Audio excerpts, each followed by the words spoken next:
I'm in Pensacola, Florida, and this used to be not that busy of an intersection, but it's busy enough. I'm at the intersection of I-10 and Davis Highway, and this is where Peter Ruckman used to always preach on the street corner when Peter Ruckman would go street preaching. And today there's a stoplight. In the old days there wasn't, but there's the stoplight, but there's a long strip right up there, and he'd walk up and down and preach there. And I've preached here on this strip before. But that's where Peter Ruckman used to always preach. I guess you could barely see the Coca-Cola sign. And that was what we always affectionately called Ruckman's Corner. And this is I-10.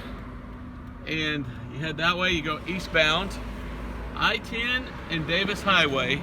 And it's right up there, that corner is what I used to call Ruckman's Corner. And I've been, on Saturdays, they'd go out and preach on the street. And when I was a member of the church there, I'd do that.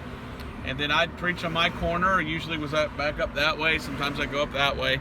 But I'd come by here, and a lot of times I'd see Peter Ruckman out preaching on the street corner.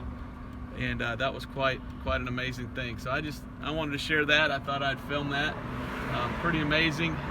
Ruckman was a good preacher, good Bible teacher, and taught me how to preach on the street corner, and I appreciate him for that.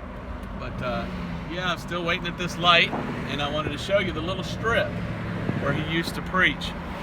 It's probably maybe 2.5, 3 feet wide at the most, maybe 3.5, and it goes up for a long ways, all the way up to the wrong way sign. And he would walk back and forth at the light while people were stopped, and they'd have their windows down because Pensacola is pretty hot.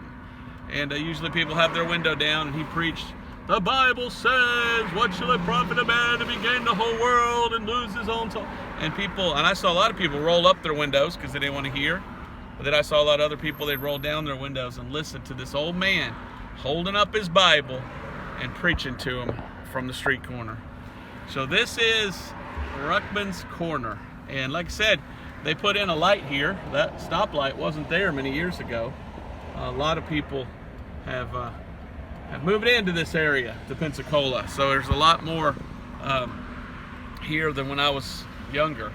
It's really growing. I mean, look at the traffic. I mean, good night. And they're backed up over there and waiting. So it's a lot different than it used to be. And I graduated in '98. So we're looking at, wow, 22 years ago. And even later than that, 25 years ago when I was in Bible school. So this is Ruckman's Corner. I'm going to show it to you here in a second as soon as we can move. I used to could just get right on, and every day I'd go to Bible school. I'd leave from home, and this is where I'd get off the interstate, go to Bible school, then get back on. And usually didn't have to wait this long. Now we're moving, and here we go. I'm going to show you Ruckman's Corner. I'll try to go slow. So right there, see that little area, and he would walk down that and preach in that. And he'd walk all the way down there, and then walk all the way back, preaching and teaching, and telling people the gospel and how to get saved. So Ruckman's Corner is what I used to call that. So I hope this video is a blessing to you. Thank you for watching. We'll see you next time. Bye.